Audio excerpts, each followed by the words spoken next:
Vamos ouvir o Sr. Deputado Luís Coelho. Muito obrigada. Agradeço silêncio na sala.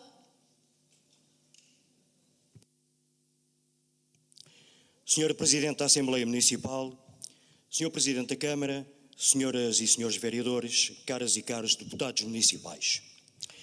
A Assembleia Municipal aprecia hoje a informação escrita do Senhor Presidente da Câmara Municipal respeitante ao período correspondido entre junho e agosto, ou seja, o terceiro trimestre deste ano.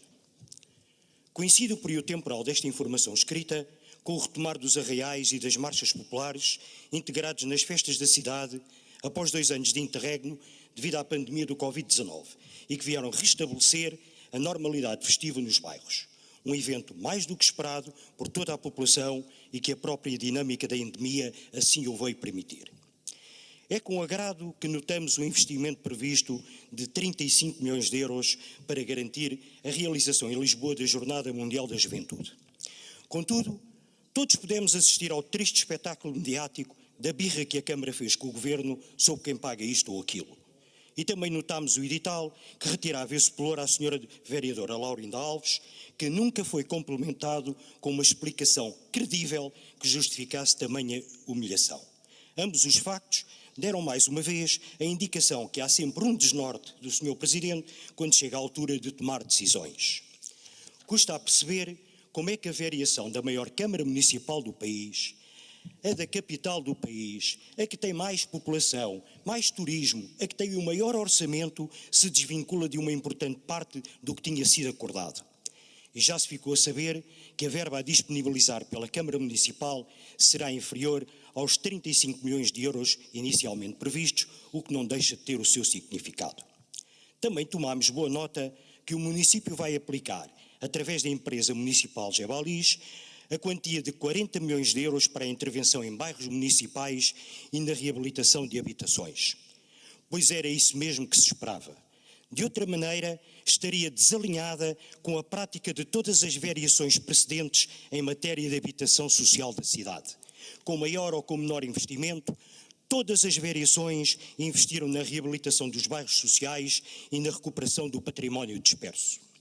Senhor Presidente, também compartilhamos da sua satisfação por já ter entregue as chaves de 128 casas em regime de renda acessível.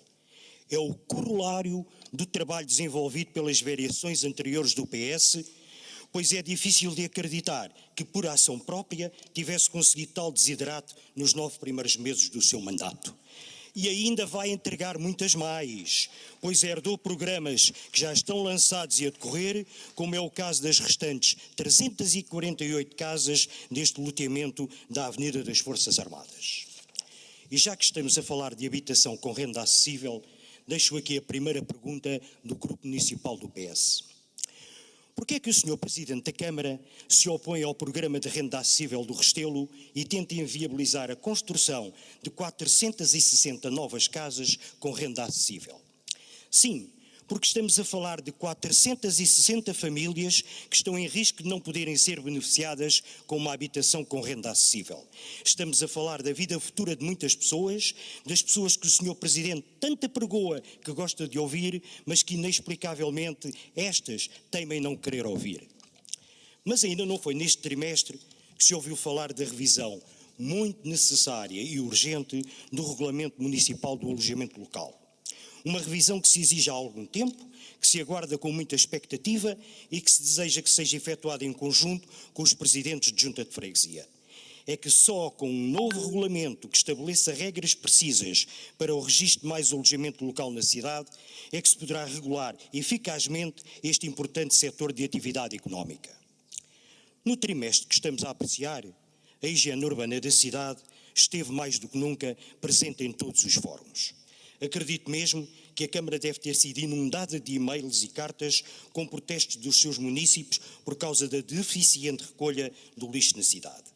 Importa por isso mesmo reafirmar que a recolha do lixo é uma competência própria e exclusiva da Câmara Municipal, pois é a entidade que tem as máquinas pesadas e os respectivos cantoneiros para efetuar a recolha noturna dos resíduos sólidos da cidade. E é uma competência própria e exclusiva da Câmara Municipal e que nunca poderá ser delegada nas juntas de freguesia. Assim, assume alguma importância o anúncio que nos faz sobre a conclusão do concurso para a contratação de 190 novos colaboradores entre cantoneiros de limpeza e condutores de máquinas e veículos especiais. É isso que todos nós pretendemos que a Câmara faça, que utilize todos os meios e recursos ao seu alcance para efetuar com competência a recolha noturna dos resíduos sólidos. A este propósito, recordo que na primeira reunião desta sessão da Assembleia, realizada há 8 dias, este tema esteve aqui em discussão a propósito de um voto de protesto sobre a deficiente recolha do lixo da cidade. Foi com alguma estupefação que vimos e ouvimos aqui, na Casa da Cidadania, serem atribuídas as culpas de tal situação aos trabalhadores da higiene urbana. Foi apontado o dedo acusatório aos trabalhadores da Câmara que, por terem recebido 1 milhão de euros deste Executivo e, como retribuição, terem feito greves e plenários.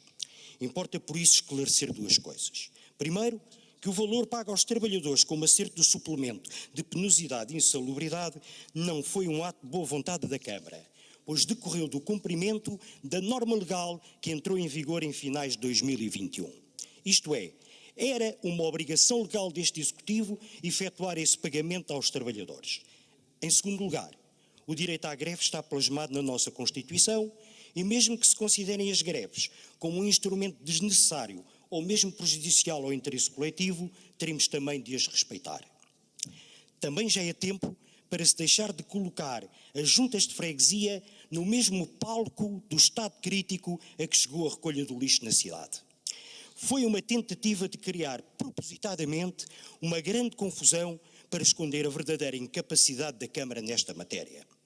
É certo que agora as juntas de freguesia têm um importantíssimo papel de colaboração com a Câmara noutras áreas inerentes à higiene urbana, mas não na recolha do lixo. Mas que se frise bem, colaborar com a Câmara não significa substituir a Câmara. É que é graças ao desempenho dos colaboradores das juntas de freguesia que a cidade não está muito pior. Para além da lavagem e da varredura que lhes compete, colaboram também no serviço de recolha diurna de objetos e sacos indevidamente colocados no espaço público. Por isso, Sr. Presidente, terá de manifestar, sempre e em qualquer lugar, a sua gratidão para com as juntas de freguesia. Notámos também a relevância que foi dada ao progresso de 2 projetos que esta variação herdou das variações anteriores.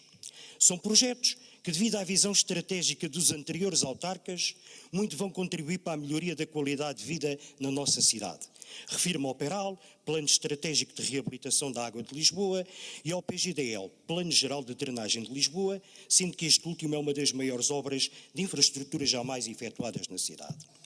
Conclui-se assim que a quase totalidade das obras em curso apresentadas pela atual Câmara, mês após mês, são heranças dos anteriores executivos. Nada se vê sobre a implementação dos grandes projetos anunciados eleitoralmente, como, por exemplo, a reconstrução de 2 mercados municipais ou a construção do novo Centro de Congresso de Lisboa, para já não falar dos resultados da fábrica de unicórnios. Resta-nos esperar, por isso, que o Sr. Presidente meta mãos à obra. Assim, a única obra feita e com visibilidade neste trimestre é a implementação dos transportes públicos gratuitos para os jovens e idosos, uma medida a que todas as forças partidárias deram o seu voto positivo.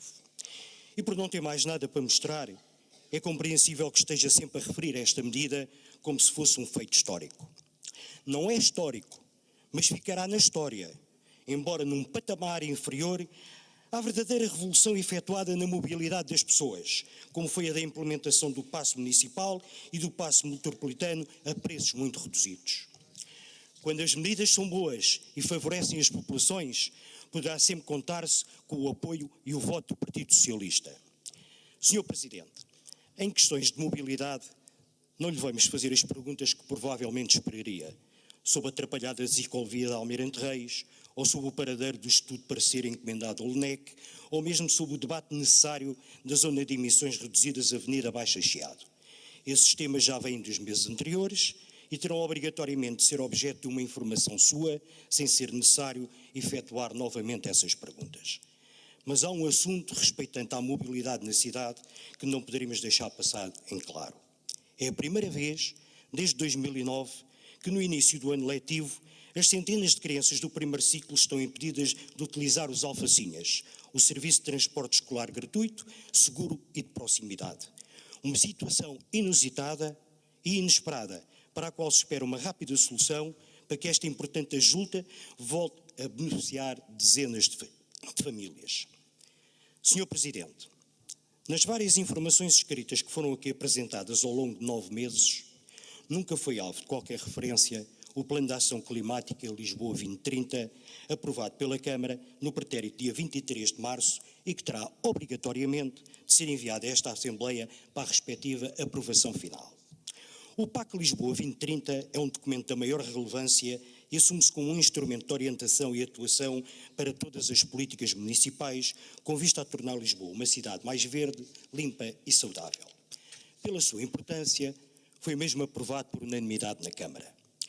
Mas como já passaram 6 meses, somos obrigados a questionar o que se passa com o PAC Lisboa 2030, ficando aqui a segunda pergunta do Grupo Municipal do PS. Por que é que existe um veto de gaveta na Câmara que impede o envio à Assembleia Municipal do Plano de Ação Climática Lisboa 2030? Por outras palavras, quando é que o PAC Lisboa 2030 é enviado para a aprovação desta Assembleia?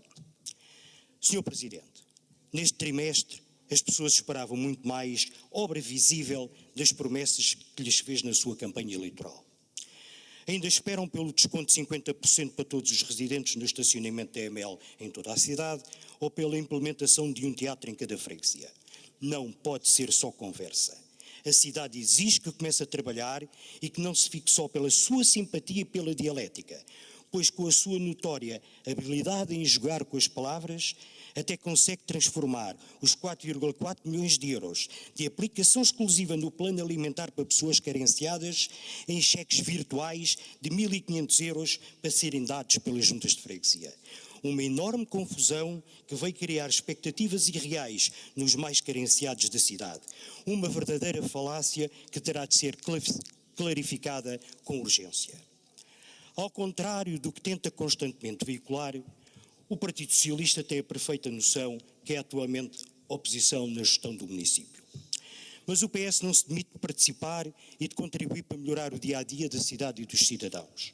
E apesar da constante, desnecessária e já incrível vitimização que o Sr. Presidente da Câmara gosta de fazer, o Partido Socialista está e estará sempre disponível para o diálogo. O Sr. Presidente menciona várias vezes sem conta e em qualquer circunstância que gosta de ouvir as pessoas. Pois bem, ouça todos, sem exceção, aqui na Casa da Cidadania e nos espaços do Conselho. E aproveito também para ouvir os seus vereadores e que eles o ouçam a si. O PS é uma oposição responsável e construtiva ao invés do que tem a empregoar e não lhe tem criado obstáculos. Continuaremos a ser uma oposição que não terá, seguramente, o propósito de lhe estender uma passadeira vermelha, mas que em momento algum se demitirá de participar em todas as decisões que digam respeito à vida da cidade e dos lisboetas. Senhor Presidente, esta informação escrita, que remete à Assembleia Municipal, pode ser batizada como a informação do muito e do pouco. Muito do que aqui consta resulta da dinâmica própria da cidade e do funcionamento dos serviços da autarquia. Muito do que aqui consta resulta também de projetos que o atual Executivo herdou do anterior Executivo liderado pelo PS. Pouco é, no entanto, referido sobre as promessas eleitorais que tardam em ser concretizadas. Pouco se percebe sobre quando o atual Executivo irá começar a imprimir uma verdadeira marca de desenvolvimento de políticas em prol da cidade. Pouco se percebe de qual é a verdadeira visão do Executivo para a cidade. Pouco se vislumbra um fio condutor de políticas para a cidade. Muito nos preocupa a gestão da autarquia em diversos dossiês. Pouco se encontra de respostas a esses problemas, pelo que esta informação escrita só pode ser recebida com muito de apreensão e pouco de entusiasmo. Disse. Muito obrigada, Sr. Deputado.